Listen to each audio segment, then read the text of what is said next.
Hello guys! Every all, andito na naman ako para pag-usapan natin ang mga bagay na madalas ginagawa ng isang creator, ang pagdidelete ng videos. Kasi minsan pag hindi nag-perform yung video, ang instinct agad natin is i-delete agad, no? Pero bago mo gawin yan, pakinggan mo muna ang video na ito.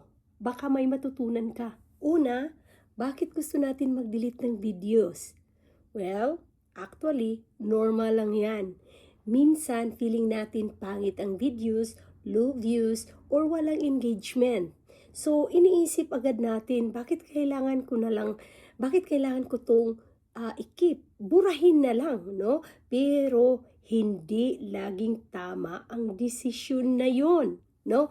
Makinig ka, may pros and cons po dito sa rules ni Meta. Okay? Una, ang cons po is mawawala yung chance ng future growth. Kasi si Meta, minsan yung video hindi agad pumapalo or hindi agad pumapaldo. Or ano bang tawag doon? Hindi agad nag-growth ngayon. Pero pwedeng mag-viral later. Oo. So, pangalawa, naaapektuhan yung overall performance ng page mo. Kasi mas gusto ng algorithm yung consistent uploads. Hindi yung palaging nagdi-delete at nagdi-delete ng videos. Pangatlo sa cons po, mga ka-friendship, ay nawawala yung learning data mo. Yung bawat video, kahit hindi siya viral, may tinuturo yan kung ano yung nag-work at hindi. At syempre mga ka-friendship, may pros din tayo dito, no? Matatawag natin na ang pagdi-delete ng videos is may valid reason po yan. Halimbawa, may copyright issue. Siyempre, pag may copyright issue, gusto mong i-delete yun, no? Pwede yun. May mali information ka na na-upload, pwede mo yang i-delete, okay? Or hindi na-align sa content mo ngayon, okay? So, yun po ang mga pros na mga example po na kailangan mong i-delete ang mga videos. So, hindi ko sinasabi na bawal mag-delete.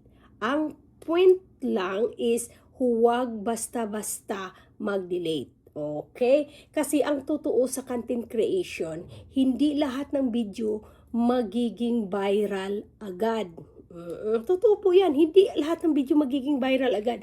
May mga videos na late bloomer po siya. Ang tinatawag po niyan is may mga videos na biglang tataas after weeks or months. Yun po ang tinatawag na late bloomers. Okay?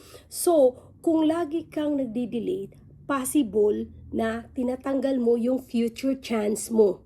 Kaya nga, next time na hindi mag-perform yung video mo, huwag ka muna magmamadali mag-delete.